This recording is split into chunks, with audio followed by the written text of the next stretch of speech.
Okay, well, thank you for that introduction. I'm sitting here with KIVA ALLGOOD, Head of IoT and Automotive at Ericsson, and Mats Karlsson, CTO of Icomera. And the topic for the panel conversation is connectivity. So I have prepared a few questions that I think we will try and run through, and then we will see where it goes and where it leads us. Fantastic, looking forward to it. All right, so let's just dig into this. First question for you, KIVA. How do you view the importance of digital connectivity in the light of the current corona crisis that we're all having to face some way or the other, and the way digital connectivity today impacts our ability to interact and get the work done? Yeah, great question. Actually, Mats and I were talking about the fact that COVID has really advanced the ecosystem 5-10 years maybe, because people haven't had a choice. So a lot of times when you're adopting a new technology, you wait till it's convenient for you. And in the times of COVID, people can't wait. They actively have to figure out, how do I continue to participate in activities? How do I make sure my kids are going to school, which means they have to adopt new technology a lot more rapidly than they normally would. So it's definitely been an accelerant. It's definitely increased the amount of data and I'd say the reliability of those connections as well. I think for me personally, when you've got 2 teenage kids who are also doing virtual class in home, we had to get more access. So I think it also has highlighted some inequities in some parts of the world as well. The digital divide is still present. So, I think that's also an opportunity for us to stand up as an ecosystem and community and try and figure out, how do we make, connectivity equal for all and shorten that digital divide. But I definitely think it's also, on the business side, increased people's dialogue around, how do I automate this faster as well. So I think whether it's in the personal space around education and learning, definitely faster adoption. I know, my mother and father, who weren't necessarily avid downloaders and users of certain things, now both know how to make a Google call and know how to use FaceTime. And then even on the personal and work side of the house, I have much more proficient at Microsoft Teams than I ever was before. And we've learned ways to, do virtual voting and breakout rooms and whiteboarding, all things which we used to do one-on-one. So I think it's been an accelerant across the board, both professionally and personally. Right. So what are your thoughts on this? Yeah, I think, as KIVA said, it's been forcing people actually to get ready with new technology. They've been forced into with Teams, Google Hangouts, and also a sort of new discipline. Getting the proper gear around it, so you're getting your AirPods or noise-cancelling headsets, so you actually can start the meetings. Because before, there's always few people fiddling around with technology, the meeting, and then start 20 minutes later. But I think this has been shaping up, and people now is not accepting this type of how should I say, behavior or something, but because they need to learn fast and adapt to the situation. And so, as you said, I think it's been forcing through this way of using new digital meeting, video meetings and so on, in a much faster pace than it would have happened otherwise. Right, yeah, I certainly agree with you both. So do you think that do you think that the new normal will be what we're going through now, in terms of, it does allow us to get the job done? We can work from home. We can use the digital infrastructure in place. Or do you see that we will sort of revert back when we come out of this, or when the pandemic cools off? Do you think there will be a return to what was the normal before, or do you think that we've now, this is the ongoing or the future that we're moving into? What do you think, Mats? I think that there will be a pre and after COVID. I think people now learned how to use new technology and got used to it. So I think we will see more of home working, perhaps less unnecessary traveling, because you now can actually be sure that the other side actually will be able to take an online meeting and be productive. And also you make sure that you are sitting in a network that is good enough and having the right equipment. So I think that we will actually see a new type of working, and it's more accepted to work from home because it's been proven that it actually works in most cases. Yeah, I would agree. I think it's definitely going to become the new norm, especially when you have, it used to be, a location used to be the center, and now I think it really, I try to say we're coming to an economy of one, and we've already seen that in the manufacturing space, and so I think that is also going to apply to the education and the workspace as well. Of I can stay at home, I don't have to go to a school to necessarily learn, but I think there'll be other aspects that we'll have to address, like how do you do the social component of things. I know for my leadership team, keeping that camaraderie and trying to do virtual happy hours and pieces, it's an important part of that connective tissue that drives and energizes people. So I think there's going to have to be new ways of socializing, which I also think is going to create some entrepreneurial opportunities as well. On the industrial side, I definitely think it's transforming, and like I said, it's been an accelerant. Now people are going to say, I have to digitally transform the way I run my factory. I'm going to work faster to ensure that I have the connectivity backbone and the IP backbone that's going to support that capacity. So I think when we think about 5G and connectivity, it's a platform now. It's a platform for innovation for what's going to become our new normal, which I think already we're starting to see innovation with AI and drones and being able to allow people to even do what used to be in-person jobs away, and there's been a lot of investment there. And I think there'll be more and more new business models built on that platform of 5G. And it's already, you're starting to see it in, I'd say, the venture space for sure. Absolutely, I certainly agree. There's a lot of interesting innovation going on now as a result of this forced acceleration of adoption, I think. Yeah. But let's return to that dimension, or the social dimension, because I think that is perhaps what people feel is still missing a little bit when it comes to running everything virtually. It is really nice to sort of sit in the studio and be with you guys and not just sit in front of the camera home alone. So what do you think would be sort of required for that social dimension to really be there digitally? I think you hit when we were having a brief discussion beforehand, it's about figuring out how to be authentic and genuine, more so behind a camera, and being able to show your real self. And I've actually enjoyed the COVID times in part because you're getting a portal into someone's family and life. And often people will come to work and I don't want to say keep that from you, but they have their work personality perhaps and then their home personality. So I've enjoyed being able to see, in those video calls, a kid walking by and getting to meet people's children, getting to meet their pets, getting to see the things that they love, whether that's a guitar behind them and learning that they, hey, will you play something for me? Or that they love comic books. So I think the social component of it's going to come from a little more authenticity and genuineness, because you're letting people into your home and life in a new way. But I do think that means we have to come up with a new social construct too on I know for me personally, it's extended my workday, didn't shorten my workday. I don't have a commute anymore, but I'm definitely on calls a lot earlier and on calls a lot later. So I think there's going to be time management and components because it's really changing kind of the dynamic of your day-to-day life. So I think we'll have to teach people to do those things the same way we've equally taught them how to use the technology. So how do you taking care for yourself in a new way, right? Because it's a new way of working. So I think that personal side of it's going to have to change too. What are your thoughts on that social dimension? You mentioned meeting etiquette previously when we were talking. How do you see the need for that social dimension to come into play in order for people to feel comfortable being digital so much? I think people they're becoming more and more used to being connected.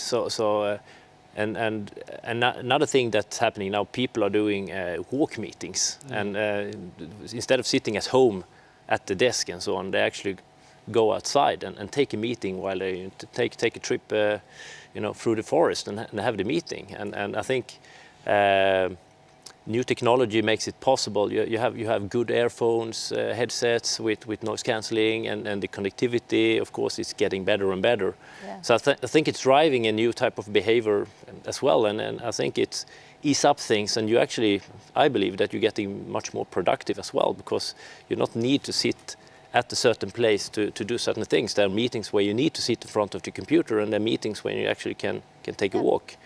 And I think this is a part that is also, I think it's started before, but it's also now accelerated, and I think it's something that has been now come to stay.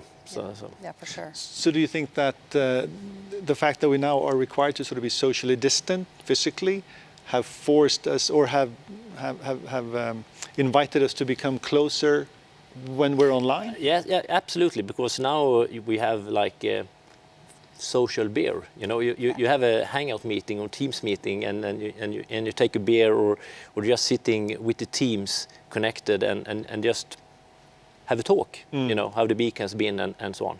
And of course, that's instead, if you have teams both in Gothenburg and Stockholm and so on, you normally travel and meet and so on, but now everybody gathers on a meeting, and you have that on a weekly or a daily call for 15 minutes or so. And I think that's getting more and more common, that people meeting and have a social meeting as well. Yeah.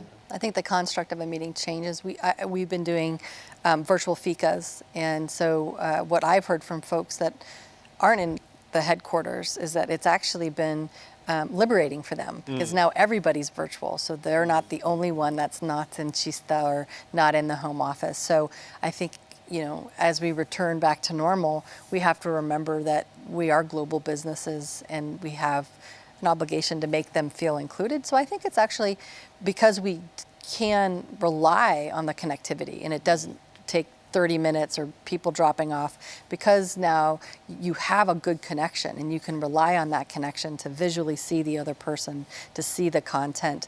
The quality of the work conversation is definitely there, and I think the quality of being able to have a fika or a beer, you're able to do that. You're able to, but before you weren't able to really. But the technology is now enabling this new way of socializing and working, and you can be productive. So it's not taking you 30 minutes to get everybody on the phone, right? And the quality of that connection is pretty consistent globally. I'd say there's some pockets still that aren't great, but for the most part, you can connect anyone at any time zone on the same video call. So on a personal, or for the personal sphere, it has certainly been a great change, a great impact, but not then necessarily all bad. It has been quite positive as well in many ways. What about the larger sort of impacts on society now that we sort of continue moving into the future with an increased transformation of the space into a digital first setup, I guess. What are you thinking about, like the larger implications for society? I'm thinking beyond the personal workspace. Thoughts on?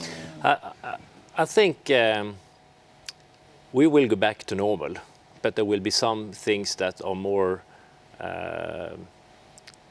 that actually will change, and as we said before, pre and after COVID. And I think that people will not travel as much. I think it's not the norm that you actually need to go and meet physically. You need to do that sometimes, but now you can actually go and have video conferencing and effective meetings. A few years ago, if you had a video meeting and you had many people, and they were so bad quality for some of them, so the meeting was extremely inefficient. Yeah. And so if you wanted really to get something done, you traveled and actually met them physically, because you needed this physical interaction. But now I think it's more and more common that the technology is better, and you can get a closer interaction. You don't have problems with latency or the sound disappearing or hassle with technology. It is actually more convenient, and you don't. You can actually feel that you have the person close to you, and I think that will change now in the future. We will see more and more people working from home or on the train. Yeah. or the plane actually. So I think this change now is here to stay, and the COVID has accelerated because people need to learn use technology. Yeah, for sure. Absolutely, and I mean, we touched upon education also earlier. Yeah. What about other social institutions? How do you think they're being impacted by this increased reliability and throughput of connectivity? Yeah. I think it's been also a great equator. I mean, like I had stated in the beginning, it accelerated the adoption for those that may have been hesitant, because now they don't have a choice. You've definitely seen that in the healthcare systems and telemedicine. True. So, you know, if you think about connectivity as almost like electricity, it's something that empowers GDP. It really enables economies across the board because it drives innovation. And you'll often see in some emerging markets, well, they'll have access to cell phones. That's their currency. That's how they pay for things.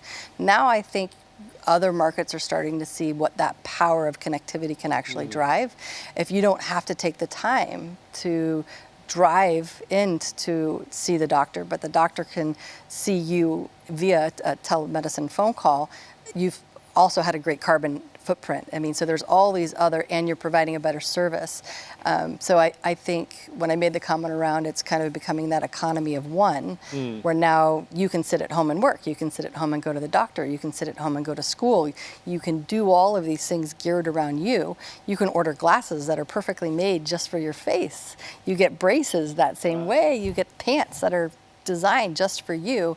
So I think you've got this economy of one that's going to drive new innovation, and that's going to inspire people to come up with new products to allow us to collaborate with a virtual whiteboard, which you can now do. And so those tools are going to come because people are having to adopt, but it's all built on a backbone and the premise that you have reliable connectivity. And in the past, when we didn't have that, you couldn't have the meeting because you spent 30 minutes, or you were in a conference room and the camera would zoom back and forth between people's faces and you couldn't look somebody in the eyes.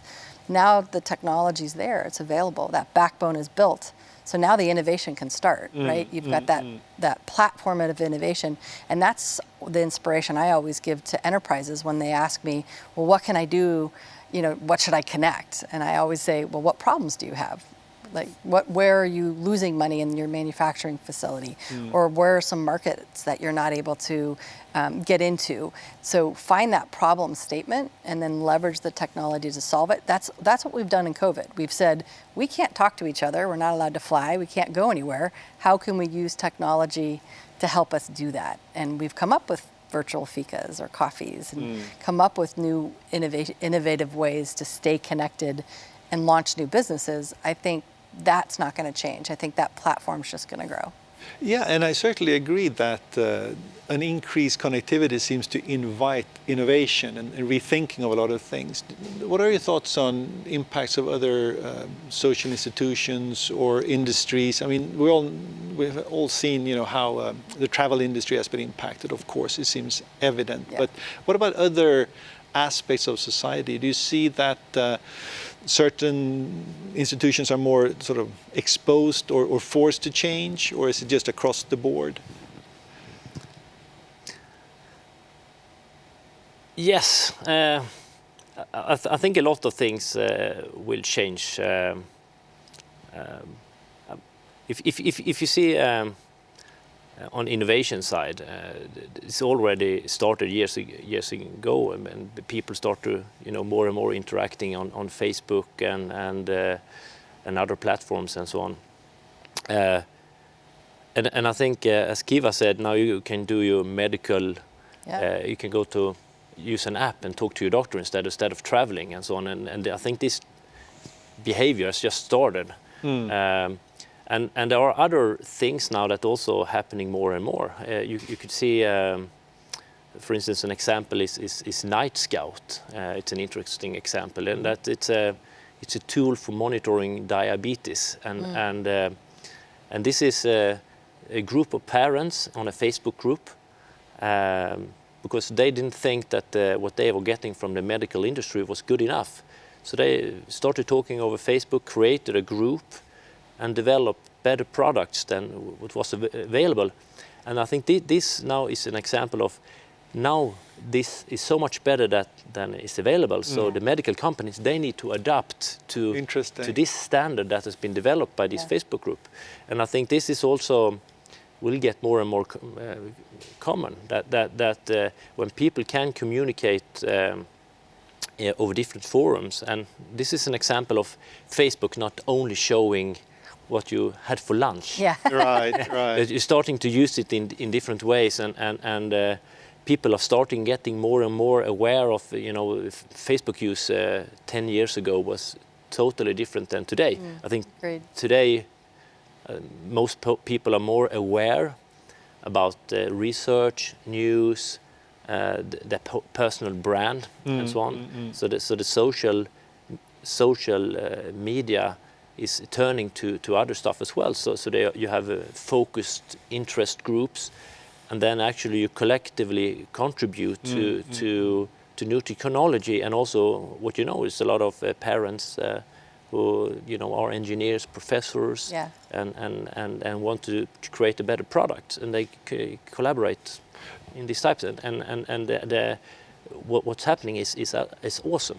I totally agree, and I think increased connectivity certainly invites both innovation and collaboration. And it is interesting to see when people do collaborate, what can come out of that. It's very, very fruitful. Underpinning this increased connectivity today seems we need to address 5G. 5G has really become this very, very hyped technology. It seems to be, if not splitting people down the line, then at least there seems to be somewhat of a game changer coming up ahead, or it's at least that seems to be the hype. But is it hype, or do you think that it is in fact qualitatively different from what we've seen before?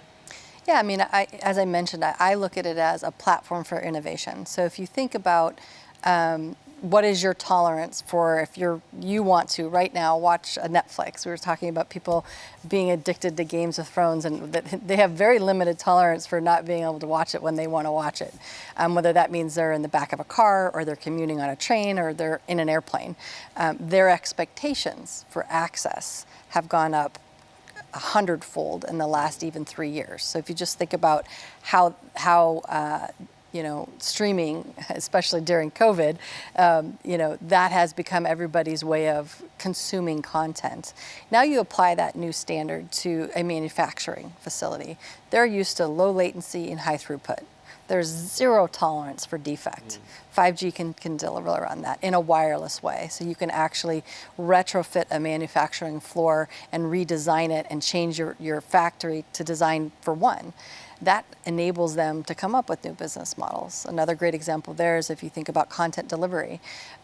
You think about in some markets, elevators. Now you can deliver content to an elevator based off of who's in it. Very targeted in a very low cost way, because you've got the ability and throughput to be able to connect that thing in a new way.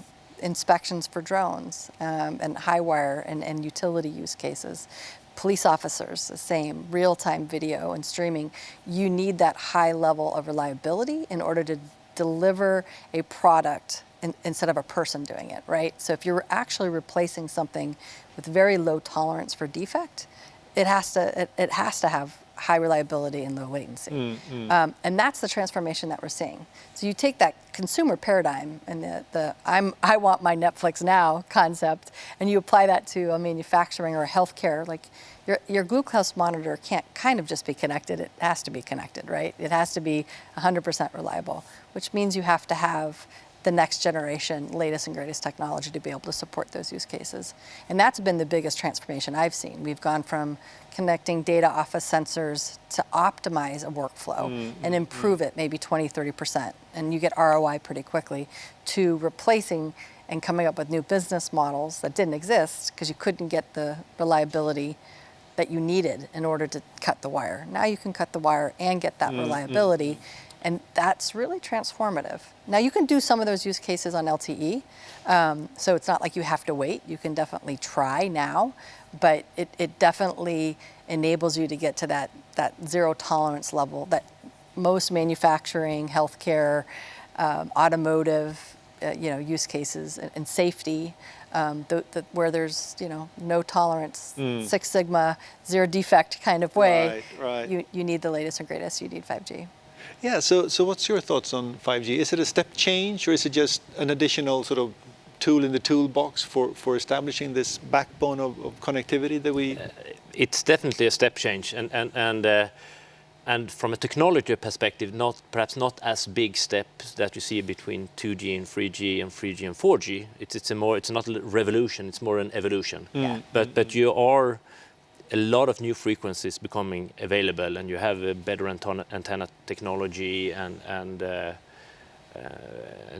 some distributed backend. So you're getting much better performance, you're getting higher bandwidth, you're getting lower latency and so on. So I think what's happening now with 5G, for instance, in my business where we connect trains and so on, if we use 5G to connect the trains, people will be more and more will see that they can use their office and home type of applications on board the train. So you will be able to use the video meetings on board with much higher quality and lower latency. And I think this is something that the things we are doing will become a norm, that we can do them pretty much elsewhere, on the airplane, at the train, or just in a cabin in the forest, that you actually can connect and be. And I think 5G it will deliver that. Yeah. So would you say, does 5G require you to sort of throw out the old and put in the new, or can you sort of build on the previous sort of investments made in the digital infrastructure that you sort of rely on currently? What's your thoughts on this in terms of 5G? Yeah, I think it's an evolution, and I do think, again, depending upon your starting point, and I have this conversation often with enterprises. If you have a multi-billion-dollar factory, you're not going to blow it up and start over, right? So there's some efficiency and gains that you can get by retrofitting and upgrading and learning how to gain insight from the technology you've already deployed. And then there's some instances where, again, there has been, I'd say, limited transformation, in part because there wasn't that reliability. So I do think it's an evolution. I think I often say, start with, you don't start with LTE. You don't have to wait. See what gains you can get, and then figure out how you take that gain and apply it potentially in a new use case. And I also think consumer-wise, their expectations are only going to go up, right? True. Their willingness to adopt, I think COVID's taught us that, consumers will figure out a way to connect, period. And the fact that we've really, I think, become able to transform the workforce in such a short period of time, leveraging technology, consumers will do it. So I also think, to your point, they'll find a way to extend and to leverage whatever network we put out.